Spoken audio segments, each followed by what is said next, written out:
साथियों, लद्दाख में अगर आपको याद हो तो लंबे समय से एक प्रोटेस्ट चल रहा है स्टेट हुड का, क्योंकि वो चाहते हैं कि उन्हें 6th शेड्यूल में डाला जाए और एक नए राज्य के रूप में उनको दर्जा दिया जाए। इस तरह के प्रोटेस्ट आपने लद्दाख में होते हुए देखे थे। हजारों की संख्या में लोग सड़कों पर दिखे थे। ये वो टाइम था जिस समय देश में लोकसभा चुनाव होने वाले थे। उससे पहले लद्दाख के प्रोटेस्ट काफी ज्यादा स्टेट हुड की मांग के लिए और कॉन्स्टिट्यूशनल सेफगार्ड के लिए सुर्खी बने थे, जहां पर लद्दाख में डिमांड की गई थी कि उन्हें एक प्रकार से शेड्यूल 6 में डाल दिया जाए, जो कि भारत के 4 जो राज्य हैं ATMM के नाम से शॉर्ट फॉर्म में जिन्हें आप याद रखते हैं, उनकी तरह लद्दाख को भी उसमें डाल दिया जाए। और ऐसे में सोनम वांगचुक का 21 दिन का लॉन्ग हंगर स्ट्राइक आप लोगों को संभवतया याद रहा हो, और हमने इस पर एक सेशन भी करके आपको उस समय जानकारी दी थी, जहां पर लद्दाख के लोगों की डिमांड थी कि उन्हें एक अलग राज्य का दर्जा मिले, साथ में उन्हें भी कल्चर 6th शेड्यूल के तहत उन्हें सुरक्षा मिले, उनकी जॉब की सुरक्षा हो और सेपरेट पार्लियामेंट्री कॉन्स्टिट्यूएंसीज इनके राज्य के अंदर बने। तो ये वाला प्रोटेस्ट आप लोगों को हमने बहुत पहले बताया था, जब डेमोक्रेसी की डिमांड लद्दाख में की जा रही थी, 6th शेड्यूल में डालने का प्रयास किया जा रहा था। 6th शेड्यूल जब हमारे भारत के अंदर 6ठी अनुसूची में असम, मेघालय, त्रिपुरा, मिजोरम को आर्टिकल 244 के तहत रखा जाता है, वहां पर ही ये सब चीजें, उस तरह की चीजें लद्दाख के लिए डिमांड की जा रही थी, जहां पर गवर्नर को एम्पावर किया गया है कि वो ऑटोनॉमस डिस्ट्रिक्ट्स के एरिया को उनको दी जाने वाली एग्जीक्यूटिव पावर्स को कम ज़्यादा कर सकते हैं, उन्हें अपने डिसीजंस को लेने के लिए ऑटोनॉमस डिस्ट्रिक्ट काउंसिल की तरह डील कर सकते हैं। आज मैं इन चीज़ों की चर्चा क्यों कर रहा हूं? क्योंकि ये जो डिमांड लद्दाख के अंदर हो रही थी, उसी की डिमांड पर एक तरह से सरकार ने कुछ किया है, लेकिन उस डिमांड से मिलता जुलता कुछ भी नहीं है। कुछ किया है और मिलता जुलता कुछ भी नहीं है, मतलब भाई 6ठी अनुसूची में आने की डिमांड कर रहे थे, राज्य बनाने की डिमांड कर रहे थे, लेकिन केंद्र सरकार ने हाल ही में लद्दाख में 5 नए जिले बनाने की घोषणा कर दी है। लद्दाख में ऑलरेडी 2 जिले थे, लेकिन अब लेह और कारगिल, अब उसके अलावा 5 नए जिले बनाने की घोषणा कर दी है। और ये जो 5 नए जिले बनाने की घोषणा हुई है, इससे लद्दाख को फायदा होगा, या फिर यह कहा जाए कि उनके द्वारा जो प्रोटेस्ट किए जा रहे थे उनको कुछ इससे फायदा मिलेगा, राहत मिलेगी, या फिर कुछ और नया पचड़ा खड़ा हो जाएगा। इसी को ध्यान में रखते हुए हम डिटेलिंग करते हैं, ठीक है। तो मेरे प्यारे साथियों, आपको यह याद होगा कि जब 370 हटाया था, तब जम्मू कश्मीर राज्य, जिसमें जम्मू कश्मीर और लद्दाख कंबाइंड रूप से कंसीडर किया जाता था, उन्हें 2 भागों में, जम्मू कश्मीर यूनियन टेरिटरी और लद्दाख यूनियन टेरिटरी में बांट दिया गया था। जो लद्दाख यूनियन टेरिटरी थी, इसमें 2 जिले हुआ करते थे, कारगिल और लेह। लेह देश की सबसे बड़ी डिस्ट्रिक्ट बनी कि भाई इतना बड़ा क्षेत्र इस डिस्ट्रिक्ट के पास था। ऐसे में जब डिस्ट्रिक्ट्स बड़ी होती हैं तो एक बड़ा चैलेंज होता है, क्या? एडमिनिस्ट्रेटिव कार्य के लिए आपको डिस्ट्रिक्ट हेडक्वार्टर आना पड़ता है। ऐसे समझें कि जब इतना बड़ा यूनियन टेरिटरी, उसमें मात्र 2 डिस्ट्रिक्ट, इसका मतलब 2 ही डिस्ट्रिक्ट एडमिनिस्ट्रेशंस के लोग होंगे। भाई यहाँ का एक डीएम होगा, यहाँ का एक डीएम होगा, कलेक्टर होगा, यहाँ का एक एसपी होगा, यहाँ का एक एसपी होगा। जनरली लोग जिनको अपनी संपत्ति का, पारिवारिक संपत्ति का, जमीन जायदाद का, ये जितने भी मामले होते हैं जिनको एडमिनिस्ट्रेशन से काम पड़ता है, तो अगर मान लीजिए कि पहाड़ के किसी एक कोने पे व्यक्ति रहता है और उसे काम कराना है, तो वो लद्दाख के हेडक्वार्टर लेह के अंदर आकर के काम कराएगा। तो एडमिनिस्ट्रेटिवली बड़ा ही चैलेंजिंग होता था पहाड़ी इलाकों में कम्यून करना, ट्रैवल करना। ऐसे में अभी सरकार ने लद्दाख के अंदर 5 नए जिले अनाउंस कर दिए, और उन 5 नए जिलों के अनाउंस होते ही उनका नाम है जास्कर, द्रास, शाम, नुब्रा और चैंगथांग। ये 5 नए जिले एडिशनल तरीके से बनाए गए हैं, यानी कि 2 + 5, अब लद्दाख में कुल मिलाकर 7 जिले हो गए हैं। जास्कर, द्रास, शाम, नुब्रा और चांगथांग। यानी कि एक तरह से अब डिस्ट्रिक्ट एडमिनिस्ट्रेशन और ज़्यादा सेंट्रलाइज और ज़्यादा डिस्ट्रीब्यूटेड तरीके से लोगों तक पहुंचेगा। इस बारे में भी सरकार की तरफ से प्रधानमंत्री, गृह मंत्री, इन सबके बयानों के साथ और ट्वीट्स के साथ इसकी जानकारी साझा हुई। इसका मतलब यह हुआ कि अब इन 5 नए जिले बनने के बाद जम्मू कश्मीर, लद्दाख के अंदर रहने वाले लोगों को एक एडमिनिस्ट्रेटिव राहत तो मिलना तय हो चुकी है। अब एडमिनिस्ट्रेटिव राहत के साथ साथ क्या उनकी प्रोटेस्ट की मांगे पूरी हुई? उनकी मांग थी कि उन्हें भी एक 6th शेड्यूल के अंदर स्टेट का दर्जा दिया जाए। क्या वो मांग पूरी हुई? आंसर है जी नहीं। तो क्या इससे वो लोग खुश हुए? तो देखिए, जहां तक प्रतिक्रिया की बात है प्रधान सरकार के द्वारा किए गए इस कार्य के बाद की, तो ऐसे में यहां पर जो लोग डिमांड कर रहे थे उनमें से पूर्व सांसद, उन्होंने भी इसका स्वागत किया है। साथ ही साथ सोनम वांगचुक, जो प्रोटेस्ट की जो डिमांड के लिए 21 दिन तक भूख हड़ताल किए थे, उन्होंने भी इस पर अपनी तरफ से प्रतिक्रिया दी और उन्होंने अपनी तरफ से धन्यवाद दिया और एक वीडियो बना करके। तो मैं अमित शाह जी और मोदी सरकार का बहुत बहुत धन्यवाद। आपने प्रधानमंत्री और गृह मंत्री को धन्यवाद दिया। लद्दाख के लिए ऐसे जिलों की घोषणा की, ये बहुत पुरानी मांग थी, खासकर ज़ंस्कर क्षेत्र की। 2019 में उनके साथ वादा किया गया था कि ये बहुत पुरानी मांग थी, बोले 2019 में वादा किया गया था।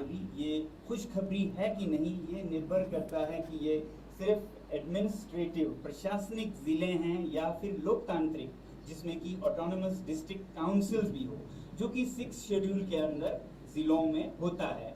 और 2019 में ही सरकार ने इन्होंने जो बात की लद्दाख को लेने का वादा किया था, तो वो संभवतः आपको ना सुनाई दे रहा हो। डिस्ट्रिक्ट काउंसिल यानी कि ऐसे छोटे काउंसिल्स जिसमें चुने हुए प्रतिनिधि अपने मैं आपको आसान भाषा में समझाऊं तो इनका कहना है कि अगर आपने जिले बनाए हैं तो भी स्वागत है, और ये बहुत ही खुशी की बात है। ऐसे में इनका कहना है कि आपने केवल डिस्ट्रिक्ट्स बनाए हैं या ऑटोनोमस डिस्ट्रिक्ट काउंसिल बनाए हैं। अब इन दोनों का अंतर समझ लीजिए। देखिए, जिला होता है तो जिला प्रशासन होता है। जिला प्रशासन सरकारी नौकरी में रहने वाले लोग होते हैं, मतलब सरकार की तरफ से जो एम्प्लॉई हैं वो लोग काम करते हैं। ऑटोनोमस डिस्ट्रिक्ट काउंसिल में क्या होता है कि ऑटोनोमस डिस्ट्रिक्ट काउंसिल में जिला प्रशासन के साथ में वहीं के लोकल इलेक्टेड लोग, उस जिले के इलेक्टेड लोग अपनी एक परिषद बनाते हैं, एक काउंसिल बनाते हैं और वो डिसाइड करते हैं कि हमें इस जिले में क्या चाहिए, हमें किस प्रकार से अपने यहाँ पर सफाई की, संचार की सुविधाओं का ख्याल रखना है। एक तरह से सोचिए विकास के लिए क्या काम कर रहा है, जो केंद्र का तरफ से आया हुआ फंड है उसको कैसे अलोकेट करना है। तो जो शेड्यूल 6 है ना भारत का, जिसके तहत 4 राज्यों को आधारत आर्टिकल 244 के तहत शेड्यूल 6 में डाल करके स्पष्ट प्रावधान दिए गए हैं, वैसा अगर यहाँ पर हो गया है तो इसका मोस्ट वेलकम है। इनका यही कहना है कि केवल जिले बनाए हैं या फिर जिलों के साथ साथ ऑटोनोमस डिस्ट्रिक्ट काउंसिल का भी प्रावधान कर दिया है। अगर ऑटोनोमस डिस्ट्रिक्ट काउंसिल का भी प्रावधान कर दिया है तो इसका मोस्ट वेलकम है। हालांकि जिले बनाना एडमिनिस्ट्रेटिव तरीके से बड़ा फायदे का होगा, ऐसा इनकी तरफ से यहां पर कहा गया है। अब ये देखना होगा कि केंद्र सरकार के द्वारा गृह मंत्रालय ने इस पूरे कार्य को कैसे किया। अब एक बड़ा सवाल है, केंद्र सरकार लद्दाख के अंदर जिले बना रही है, थोड़ा सा मामला लंबा नहीं हो गया है? मतलब केंद्र सरकार का लद्दाख में क्या है भाई? केंद्र सरकार का लद्दाख में इसलिए कंट्रोल है क्योंकि ये एक यूनियन टेरिटरी है, केंद्र शासित प्रदेश। भारत के अंदर जो 8 यूनियन टेरिटरीज हैं उनमें जिले बनाने का निर्णय केंद्र सरकार करती है। वहीं अगर हम अपने राज्य में, जैसे मैं राजस्थान की बात करूं, तो यहां अगर कोई नया जिला बनना है तो इसका फैसला राज्य सरकार करती है। चूंकि लद्दाख एक यूनियन टेरिटरी है इसलिए इसका निर्णय केंद्र सरकार के द्वारा लिया गया है, ठीक है, क्योंकि ये प्रशासनिक नियंत्रण में केंद्र सरकार के आता है। इसलिए भारत गैजेट के अंदर ये जानकारी साझा हुई है, ठीक है। उम्मीद है कि ये जानकारी समझ में आई हो। अच्छा, अब बड़ा सवाल ये है कि हमारे देश में ज़्यादा जिले बनाए जा रहे हैं, इसके पीछे का कारण बहुत सारा आसान कारण तो यही है कि प्रशासनिक प्रबंध के लिए, क्योंकि जैसे जैसे जनसंख्या बढ़ती है तो जनसंख्या को बढ़ने के साथ साथ उनको प्रशासनिक सहूलियत भी चाहिए और ऐसी प्रशासनिक सहूलियत के लिए उन्हें एडमिनिस्ट्रेटिव तरीके से अपने नज़दीक जिला प्रशासन चाहिए। तो इसका प्रमाण है कि 1981 की जनगणना में जहां 412 जिले थे, वहां 2011 की जनगणना के बाद 640 जिले बने। तो देश में लगातार जिले बढ़ते जा रहे हैं क्योंकि जनसंख्या बढ़ रही है, तो उनकी आवश्यकता के लिए राज्य छोटे हो रहे हैं, जिले छोटे हो रहे हैं और संख्या बढ़ती जा रही है। और अब चूंकि सितंबर में संभावित है कि जनगणना शुरू हो, ऐसे में हो सकता है कि सितंबर के बाद में जो जनगणना के परिणाम आए फिर और जिलों की संख्या बढ़ा दी जाए। तो भारत की जो यूनियन टेरिटरीज हैं उनके अंदर यूनियन टेरिटरीज में केंद्र सरकार डिसाइड करती है कि कैसे जिले बनने हैं। इसका काम केंद्र सरकार खुद से करती है और इसके लिए गृह मंत्रालय इस काम को करता है, प्रस्ताव और योजना बनाना और केंद्र सरकार की मजदूरी और मंजूरी और मंत्रालयों की स्वीकृति के बाद इसके एग्जीक्यूटिव आदेश जारी कर दिए जाते हैं। लेकिन अगर किसी राज्य को नए जिले बनाने हो तो क्या करना होगा, उसका क्या प्रोसेस होता है? तो इसके लिए पूरी तरह से ये जो पावर है ये राज्य सरकार के पास होती है, लेकिन राज्य सरकार भी इस पावर को दो तरह से एग्जीक्यूट कर सकती है।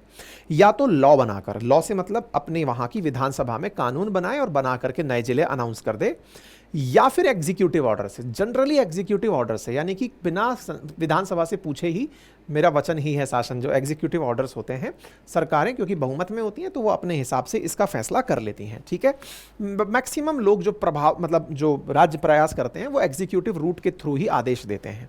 तो अब बड़ा सवाल ये है कि केंद्र का क्या रोल होता है अगर राज्य ने कोई नए जिले घोषित कर दिए? तो कोई रोल नहीं होता, केंद्र सरकारों का कोई रोल नहीं होता। रोल कब होता है? जब किसी राज्य का नाम बदला, किसी जिले का नाम बदला जा रहा हो, या फिर अब मान लीजिए कि आज पता चल रहा है कि एक सैन्य डिपो है जो फला जिले में है। अब अगर मान लीजिए फलाना रेलवे स्टेशन है वो उस जिले में है। अब चूंकि रेल, सेना, दूर संचार ये केंद्रीय सूची के विषय हैं। ऐसे में अगर कोई परिवर्तन हो रहा है और केंद्र के पास की गृह मंत्रालय की लिस्ट में, उनकी आईबी की लिस्ट में, उनके रेल मंत्रालय की लिस्ट में वहां पर नाम लिखा हुआ है कि फलाना जगह जो है वो इस जिले में है, इस जिला हेडक्वार्टर में है, ऐसे में क्या होता है कि इनकी इंफॉर्मेशन केंद्र को देनी पड़ती है, क्योंकि अब जिला हेडक्वार्टर बदल गया, अब पता चल रहा है ये जगह पहले यहां हुआ करती थी, अब साहब ये यहां चली गई। इस तरह के जितने भी ऑफिसेज हैं इनके लिए केंद्र को इन्फॉर्म किया जाता है कि सर मिनिस्ट्री की तरफ से इनकी जानकारी दी जाती है, और वहां पर बाकायदा मतलब जब जियो टैगिंग भी हो रही होती है तो इन्फॉर्म कराया जाता है। तो इस प्रकार से सारे डिपार्टमेंट्स को इन्फॉर्म करके ये काम किया जाता है। तो बड़ा सवाल बनता है कि सर इसका कोई फायदा भी होता है कि? देखो सीधा सीधा सा फायदा है कि बेटर एडमिनिस्ट्रेशन एंड गवर्नेंस होता है जब कोई नया जिला बनता है। साथ में जो स्मॉल डिस्ट्रिक्ट्स होते हैं ना वो बेटर गवर्नेंस के लिए ही जाने जाते हैं, एडमिनिस्ट्रेशन और गवर्नेंस दोनों होता है। साथ में आप अपनी पॉपुलेशन को बेटर सर्विसेज दे पाते हैं, डोर स्टेप तक लोगों के पहुंच पाते हैं, गवर्नमेंट के जितने भी इनिशिएटिव्स हैं, जितनी भी योजनाएं हैं उनकी बहुत अच्छे से मॉनिटरिंग होती है।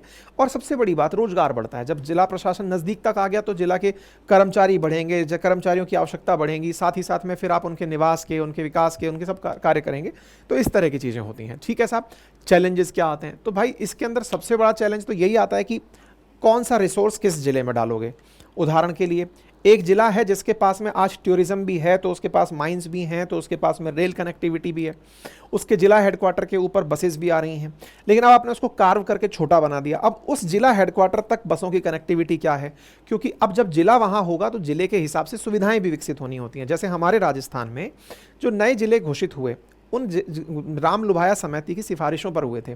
उसके बाद में अब जो नई सरकार बनी है वो वापस से ललित के पंवार साहब के नेतृत्व में उनको रिव्यू करा रही है कि जरा चेक करो कि ये जिले फिजिबल भी हैं कि नहीं। बना दिए गए लेकिन इनको हम एग्जीक्यूट कर भी पाएंगे कि नहीं कर पाएंगे। तो सरकारें इनको समय समय पर देखते रहते हैं। अपोजिशन ने अपनी तरफ से लिखते हुए कहा है कि ठीक है आपने ये जिले बना दिए, लेकिन ऑटोनॉमस हिल डेवलपमेंट काउंसिल के नाम पर जो इनको अभी तक पावर मिली हुई थी उस फंड में अभी भी ब्यूरोक्रेसी के पास ही पावर रहने वाली है या इनके पास पावर जाएगी? क्योंकि यूनियन टेरिटरी में क्या होता है कि केंद्र के द्वारा जो नियुक्त किया हुआ जो वहाँ का गवर्नर होता है, उपराज्यपाल होता है या एडमिनिस्ट्रेटर होता है, उसके पास ज़्यादा पावर्स होती हैं। तो बोले जनता को कुछ मिलेगा या फिर केंद्र ही अपने पास सारी पावर रखेगा, इस बारे में भी बताइए। तो ये ठीक है। तो इस तरह से अगर मतलब लोगों को अपने विकास के लिए और अपने निर्णय के लिए ज़्यादा सुविधाएं मिलती हैं तो ये सबके लिए प्रोग्रेसिव स्टेप है। उम्मीद है आपको जानकारी समझ में आई हो। जानकारी समझ में आई हो तो साथियों से ज़रूर साझा करें। चैनल पर नए हैं तो सब्सक्राइब कीजिए। बाकी चैनल पर हमारे अतिरिक्त जो अपनी पाठशाला एप्लीकेशन है वहाँ पर हमारे कोर्सेज़ हैं, आप उन्हें एक्सेस कर सकते हैं, रिकॉर्डेड फॉर्म में उपलब्ध हैं। और हमारी वेबसाइट पर हमारे टेस्ट सीरीज़ उपलब्ध हैं, बहुत ही नॉमिनल कीमत पर बेहतरीन टेस्ट है, आप उन्हें एक्सेस करें। बाकी हैंड रिटन मटेरियल नोट्स उपलब्ध हैं, आप उन्हें घर बैठे हुए मंगा सकते हैं।